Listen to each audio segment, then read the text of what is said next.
Hiya folks, welcome to the show. My name's the Gliding Gladiator and it's my mission to infodump about everything Disney animation on the internet.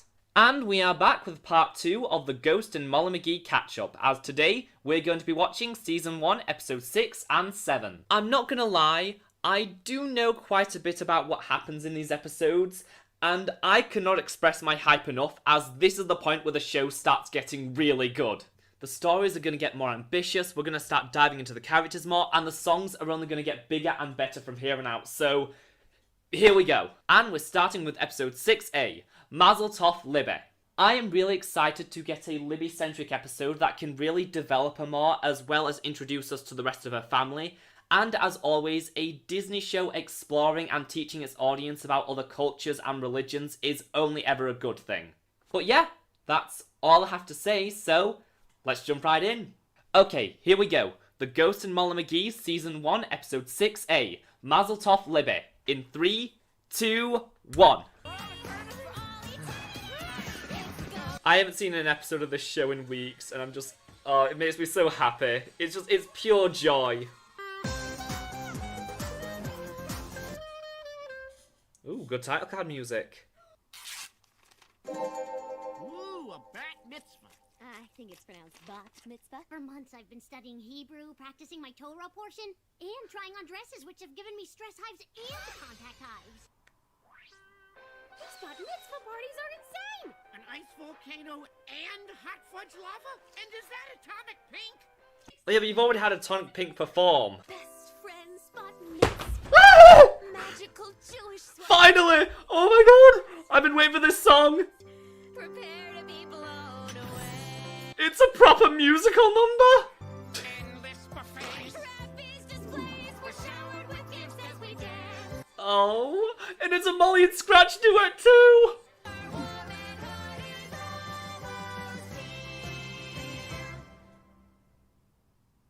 I see no... Oh, that was so good! Oh, worth the wait. Like I said, the songs are only going to get better from here on out, because, we've got Molly's Lament coming up soon. When's everyone else coming here? Everyone is here. All I need is you, Rabbi Cats, and my fam. That's sad on some degree, but it's really wholesome. Oh, I envy turtles. They can crawl their soft, vulnerable bodies into their hard shells where none of life's sharp edges can harm them. Yeah. You deserve a fountain! I love how she's still wearing a sweater underneath. I'm just happy you're here. Oh, I need to prep the turtles for the Oh. I mean, this party is deader than I am. And I'm dead! Libby's a shining star, so I'm gonna give her the bat mitzvah she deserves. 100%. No, but that's not what she wants. But I mean, it's sweet, but musical reprise, musical reprise.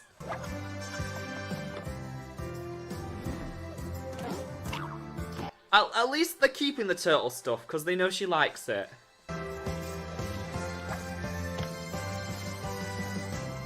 And I like how they haven't gone like too big with it. You know, they just put up some nice lights. Please, one final touch. There you go, Bat. No, Scratch! Yeah. That's a Chekhov's gun. They're going to get released by the end of the third act. Molly, did you hire me through Gig Pig? Yes, Mom, we need an ice volcano stat. Boom, boom, boom, boom. Why is Andrea here? Molly, where did all these people come from? Hey, Mazel Tov, Libby. Isn't it great? They're all here for you. No, but You make me feel safe and ever so jolly. Candle 3 is for my best friend, Molly. oh. If you need me, I'm here. I won't leave your side no matter what. Scratch.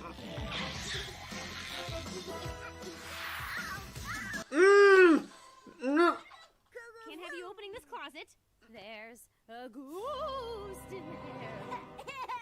I mean, at least she didn't lie. It's already ruined. She's invited turtles up to light candles.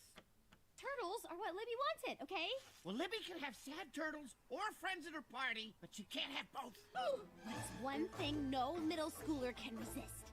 Slow Room full of dancing! bats. Yeah. I mean, both are right. Must dance, must find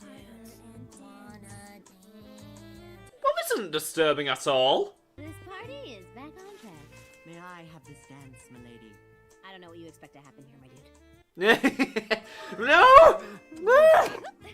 Sorry. Scratch, I am out there trying to create... Is this the first time we've actually seen those two really in conflict with each other? Hey, who's ready for the horror? Heights and being tossed around are two of my biggest anxieties. Can't we just do the turtle races? Oh, of course we can! Right after the horror! Give it up for the woman of the hour, Libby Torres!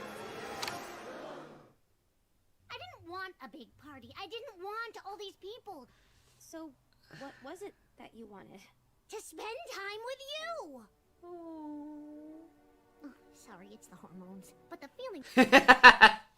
Sorry, Libby, but I'm gonna fix this. Then I promise I am yours for the rest of the night. Kick him out! Oh! There's a lot more than a few in there. Ooh, you ungrateful bat! That's the right thing for you! Sorry I almost ruined your special day, Libby. Oh, it's okay, Molly. I've learned a lot in the minutes since I became a woman. Like how we're all responsible for our own happiness. Wonder when I'll become a woman. Enjoy what's left of your childhood, Molly. It'll be over before you know it. Yes, there's way more of them than we ordered! The Ghost and Molly Mcgee! That felt strangely foreboding. Okay, so is that going to be a new aspect of Libby's character? That, you know, she's going to be the most emotionally mature of the main cast now, which I kind of need to see a bit more of it before I get fully on board, but, you know, I do like that as a concept. I loved how it did educate, you know, on Jewish culture and traditions, but at the same time, the focus of the story was Libby and what she wanted, and it was great to see a story in which Molly makes the wrong call, because just like in The Greatest Concert Ever, showing her flaws and that she isn't entirely infallible is what really makes her an interesting protagonist, and I'm happy that we are continuing to explore how she can make mistakes. I think I've said my piece on the song, but wow, that is what I've been waiting for. That is a song that I am just going to listen to over and over again and is never going to leave my head. Oh, it was so good. Well worth the wait. And, you know, hopefully from here on out, we start getting a lot more of that and less of really good, but mostly montage songs just there to fill time. Libby continues to be absolutely precious, and her friendship with Molly is the most wholesome thing ever. Just all their little interactions and just how much both their friendship means to the other, it's so heartwarming. It gets me right here. Coming up, I know that that will temporarily get put in jeopardy, and I am not ready for that, but I just love watching how the two grow together and learn from one another, and that, you know, just because Molly has Scratch, that doesn't mean that her other friendships aren't important, in a sense. Like, the series keeps developing Libby. It doesn't put all its eggs into one basket, so to speak. But no, that was phenomenal. I'm not sure if I'd say it's on the same level as the Best of Intentions, but it is right below there. But, yeah, let's move on to episode 6B, No Good Deed. Okay, here we go. In 3, 2, 1. Daryl.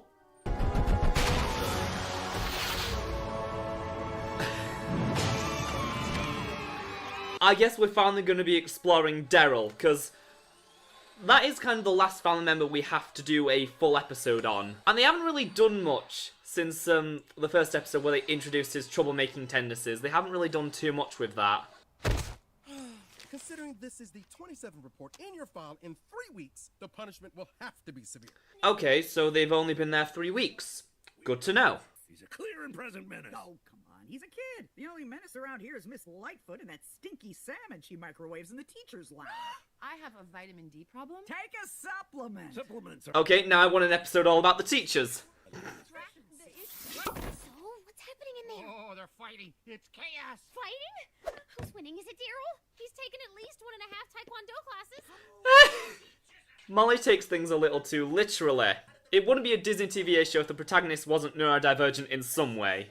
I thought Brighton was gonna be different, Daryl. Was just trying to liven up recess. It's been so boring since they condemned the swing set. What's your secret, Molly? You never get called down to the principal's office. What are you doing that I'm not? It's more about what I'm not doing. Yeah.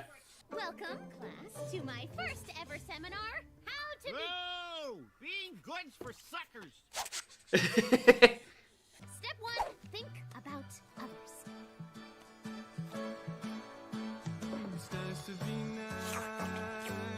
Okay, I can take the montage songs now that we've actually had a full musical number.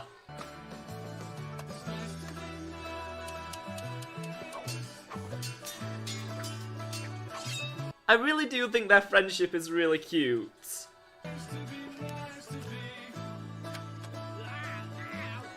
Wait, is this going to be an episode that really focuses on Daryl and Scratch's relationship?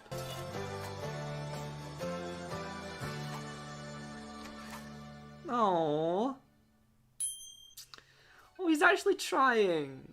Dear family, breakfast... Okay, that's a bit too far. Huh, doing good really does feel good. The teachers are missing!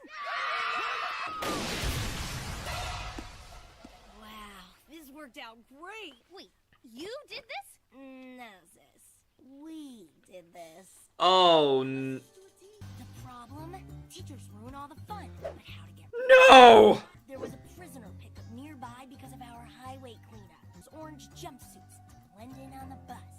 And I forged a note from Principal O'Connor to make their team building days seem legit.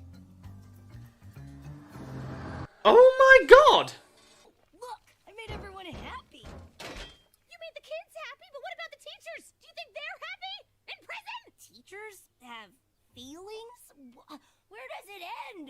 Oh, being good is harder than I thought. You think? Well, Wow! What a... so they're just going to be completely oblivious to this whole thing, right? I should let my wife know I'll be late for dinner. No phone. Oh, how authentic. Oh, do you think this is a clue? I usually find you feckless and annoying, Lightfoot, but you proved me wrong. In this case. Look, we... I love how this is actually going to be a good team building exercise for them.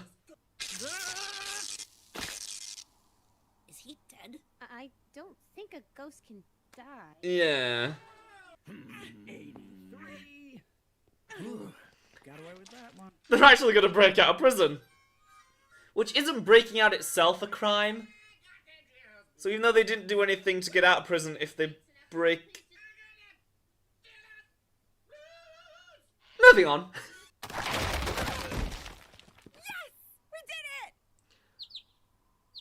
Oh my god, this really is an episode just focused on the teachers like I wanted. Ask and ye shall receive. I'm just no good at being good. I'm always gonna be bad. You're not gonna be perfect overnight. Give it time.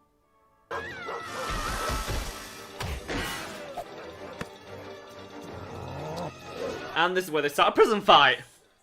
I think we're gonna fail team building. We'd need a rocket to get out of here. Maybe that delinquent McGee... Every single human in this show is completely oblivious. I have a splitting headache. Okay. Ghosts have brains. That was not the lore I was expecting. Didn't have too much faith in you bozos, but we made a good team in the end. We did! Go team! So I guess Daryl actually did some good. Even when I try really hard to be good, I still get things wrong, so I should just be me and hope for the best. Wait, what? Now, if you'll excuse me, I see an AV card with my name on it. I mean, be yourself, but not too much yourself. Your class. The Ghost and Molly Mcgee! Oh, that was amazing. Okay, wow. It was just funny how the second I say I want an episode focusing on the teachers, they gave me an episode focusing on the teachers. That was just really fun. You know, there wasn't really anything too deep to it, you know. We did kind of explore Daryl a little bit, but we didn't really go too much into it. All the development we really saw was pretty much a joke, except for at the very end, the scene with Daryl and Molly in the car park. It's just really interesting to watch unfold. Just, you know, how they had these two parallel stories. And I did really like, you know, we got to see a lot more of Daryl and Scratch's friendship. Because I have said, so far, that's been one of the most untapped aspects of the show. Admittedly, you know, it did feel kind of rushed in some areas. It felt like things were just moving a little too fast. But then again, it kind of used that to its advantage because, you know, Daryl becoming 100% good overnight, just like, that is how you would expect it to work in a show like this, but then they flipped it on its head and said, oh no, that was all just a trick, because obviously that wasn't going to happen so fast. But it would be really nice to see, not like a really deep, established, developed character arc, but, you know, just over the course of the series, in just like every few episodes, you see Daryl just get a little bit better. Actually, come to think of it, Daryl does very much remind me of, like, you know, very early seasons Bart Simpson, but I think that might be kind of intentional in a sense. I wouldn't be surprised if eventually they do some actual intentional references, like, you know, starts riding a skateboard or something, writing on the chalkboard. That was a tangent and a half, but yeah, real good episode, and we will move right along to episode 7. Really no idea what to expect from this one, so let's just get right into it. In 3, 2, 1.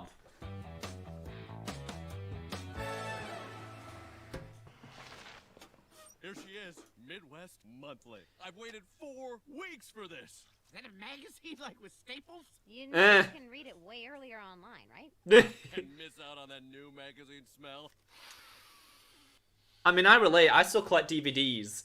There's nothing like having, you know, a physical thing to hold in your hands that represents a piece of media that you love. Hear that, Disney? I will buy plushies of all these characters if you make them. Who's with me? Oh, me! I am! Well, okay, one more time. 1, 2. McGee's never give up. I love it, McGee. Always wanted to take that smug perfect board down a peg or two. Wipe those perfect smiles off their faces. We already have one. Turnip Fest! Good one. Oh, that wasn't a joke. Talk about... Yeah, didn't we already do this in Phineas and Ferb? Excuse me, Mr. Mayor, but we can't beat perfect board. I love this running joke of every time something dies, Scratch tries desperately to put the ghost back in its body. It's Win Best Fest, and that'll bring tourists, and tourists will bring... Tourist money, which means more funds to inhappify the town, winning us even more awards. Nice usage of Inhappify. Okay, this is going from 0 to 100 very quickly. Guys, you know me, I'll eat anything. But a turnip? No way! Oh no. Why? We've seen a rather disturbing trend of rising joy. Yes, well, you know, I've been cooking up something really... I called it. I called it. I called this was going to happen. It'd be a shame if you had to join Sven in the flow of failed phantoms. Yeah. Forever. Yeah, but this is a festival about turnips. This is like I said, this is going to be that thing where Scratch is going to tell Molly and she's going to have to decide whether she has to go against her own instincts and, you know, stop being good and spreading joy everywhere in order to save her best friend. There'll be food, fun, festivities, and also turnips. Oh, a lot of turnips. Dad, we're going viral! Our ad worked! Yeah, it did. Oh. Scratch is going to have to sabotage it and every single attempt he does only makes it better. How would you feel if Brighton didn't get the best fest in the Midwest? Well, come on, man. That's not gonna happen because it's in the bag. Tell her. I think I'd get over it. Oh, but it would totally demolish Dad. Woo! Okay. I mean... Oh, he cares about all of them. Emotional support found family ghost show. This festival is a success. It's the flow of failed phantoms for me. Just tell them. Tell them they understand. They probably care more about you than they do any stupid award. I'll be judging Best Fest of the Midwest. I'd like to begin with the foods, then move on to the festivities, then time and weather permitting, the fun. Yeah. Hard. I can't be the one to crush their dreams. I mean... I got too close to the turnip. Jeff? Hey, Jeff.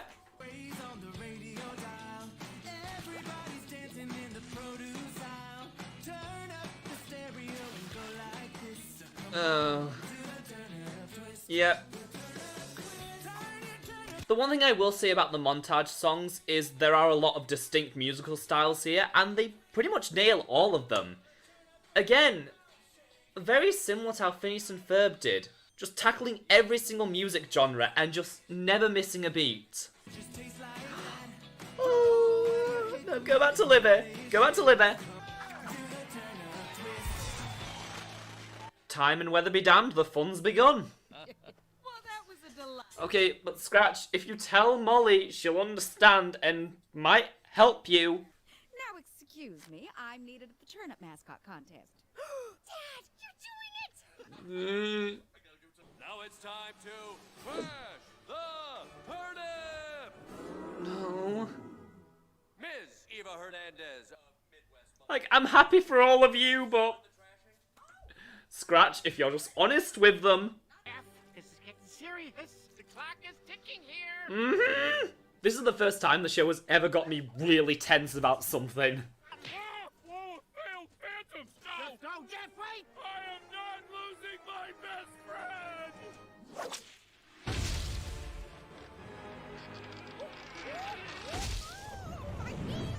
Oh, wow. Jeff came through. Was not expecting that.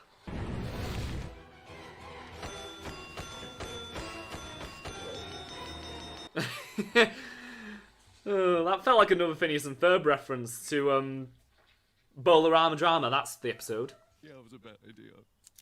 Here, let me help you. You know, it feels good to do good. Yeah, thanks. I guess. See, Dad? Midwest Monthly available at the click of a button. This series is going to end with Scratch and Molly just reforming the entire ghost system, kind of like how Monsters Inc. does, where instead of spreading misery, they spread joy instead. Oh, okay. Yeah, that's alright, Dad. We'll just let it out. Because I assume the misery acts as a sort of power source for their world.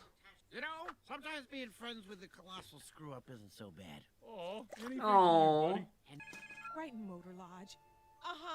You want to book a room for next year's Turnip Fest? Wait, more bookings? Woohoo! The Motor Lodge is saved!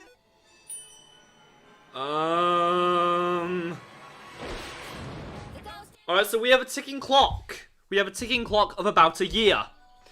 Okay.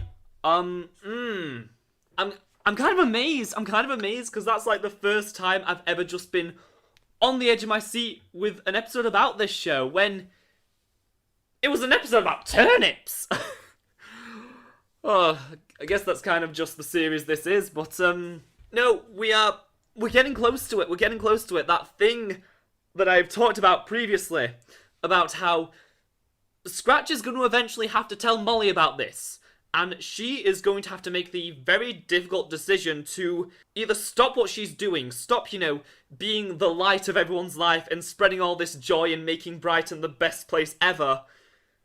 Because if she keeps doing that, she's going to lose her best friend. And that is going to be such an interesting conflict. Whether they just explore it in one episode or maybe just a few different ones, it is going to be... Oh, it's going to be heartbreaking when it happens, and I am so ready for it.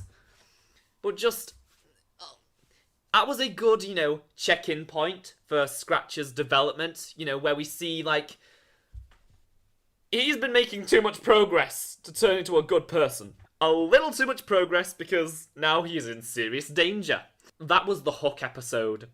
That episode was the hook that has just got me realised I am so invested in this series at this point, and these characters and what's going to happen to them, and I'm terrified. I am honestly terrified at where this is all heading to. But, we're here. We're along for the ride. Let's see where the next bump in the road is. Okay, and here we go. The Ghost and Molly Mcgee, Season 1, Episode 7B. All systems no. In 3, 2, 1.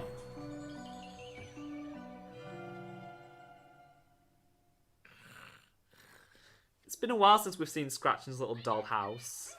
It's Saturday, and not just any Saturday. Oh, They are gonna have the most it's another one of the awesome songs from the Comic-Con animatics. We could start out with the super happy picnic at the park, then hit up the aquarium and watch them feed a shark. Archery, calligraphy, ecology, and more. All the thrilling possibilities are right outside our door. There's auctioneering, volunteering. I love list songs. This is like right up there with When Will My Life Begin. Won't you join me for an awesome best friends day? Yeah, this is fun, but... You can't say no to everything. I absolutely can. Just, He physically can't. You can drag him anywhere. I guess you'd like it then if you could only say yes? Yes, I would love it. Would you hate it if you could only say Oh, it's one of these episodes. Okay. Molly Mcgee. Whoa!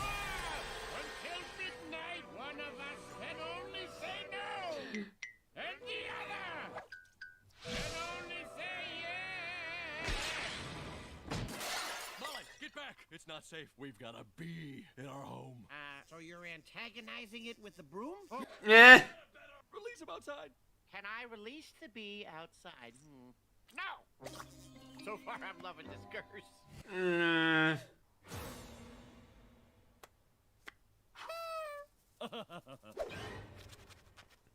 Hello? What does Molly have against magicians? magicians are just con artists who trick people, and I don't like being bamboozled, Scratch, and I will not be hurt again. Stay hard. What was it? Fine, yes. Hey there, passerby. Would you? And unlike the previous curse, there's no way this one could possibly backfire in any sense of the word. Presto! Are you impressed? Oh? That didn't come from my ear. You were I don't holding like a coin this. in your hand the whole time. Patty, over here, quick, before you ask me to pick a card. Molly, will you be my taste tester? Yes, I would be happy to. Is this gumbo? Not bad for a beginner, huh? Well, come on, Mom. Sure, eat it all, Molly. Can you taste how the freezer burn mingles with the actual burn? Do you want some more? What's your answer? She's asking you if you want more. Yes. Cannot hurt bees. They are good luck. But Mom, they're attacking Pete. That is Peter's problem. No hurting bees. Help! Oh, it's Weird Larry. Quick, cross the street. Are you avoiding people or something? How very un-Molly Mcgee of you. Oh, is Vera a skunk? Can you help me, Wrangler? Don't leave the guy hanging. I can see the word. You know, there are words you can say other than no. Wow! When you Oh, wow. I have never seen her get this angry before. No, no, no, no. Okay, look, whatever I did wrong, I'm sorry and I won't do it again. Oh, Scratch, you're not in trouble. Oh, misery levels have been on the rise in your town. Very impressive work, which is why we'd like to invite you to join the elite Ghost Society. Do you accept our invitation? For asking me, of course. What am I going to say? I'm going to say, No! Scratch, consider carefully because we will not ask you again. Ever. You could just say, can I get back to you later? When you're not cursed. No, I will not. Vera! Back here, you little stinker! Oh, Molly. Let's switch. You mean reverse the curse to the inverse? Duh. Do it, do it, do it, do it, do it, do it, do it, do it, do it! Aren't you gonna help me find my Vera? No! Ha! That feels good! What do you say? Should we go home? Hide until the curse wears off? I'll give that a big yes. Haha! I see what you did! Yeah, I'm not sure that's how it works. Will you please eat all the bees? Hey, Molly, can you not herd the bees together for me? A double negative, huh? Then no! Perfect. Finally, we figured out a good use for this curse. Eh. You can't sting a goose.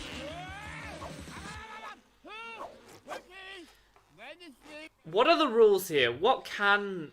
No, if Disney Books wants to get in on, like, you know, a guide to how ghosts work, I would very much appreciate that. Oh, here we go! 5, 4, 3... Wanna French braid my hair? Eh. Dirty move. Yes, it was. Huh. A lot of bee wings in here. Ooh, kind of weave them in. That might look cool. Iridescent quality. No. Every time Scratch gets called to see the Ghost Council, I feel my heart stop, but... other than that, that was lovely. You know, just a nice breather episode to make us forget that, well, I guess they're ghosts, so death can't really be coming, but after death is coming. No, that was just another really nice episode to, you know, build on Molly and Scratch's characters, have them not exactly grow closer, but we got to explore them a bit more. You know, sometimes it is nice just to watch characters live their lives and learn a few more tidbits about them.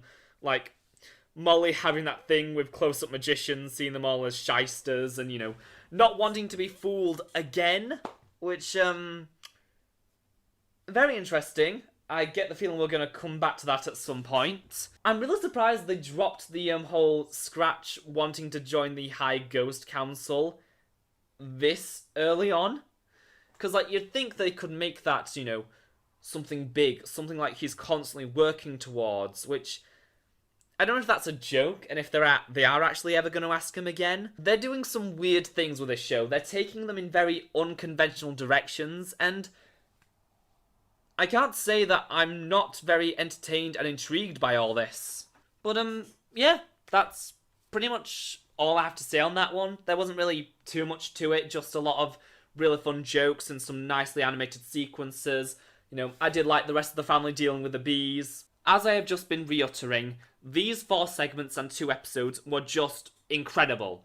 They have really taken the show to a new level and just reached this new level of understanding with how these characters work, and now they can start playing with the conventions they've set up to create some really interesting story possibilities. And I'm so excited to get to the mid-season finale in the next video because, you know, we've got some holiday specials coming. We've got a Hanukkah and Christmas special in the exact same episode, which I don't think I have ever seen that done before, so that's going to be really interesting, but we'll come back to that later. If you happen to be new around here, feel free to subscribe and comment down below as it helps me out a whole lot.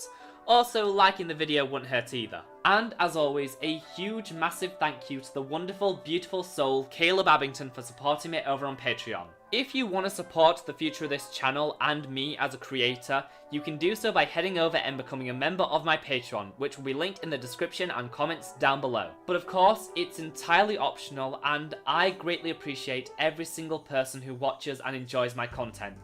Thanks so much for watching, folks, and I'll see ya real soon.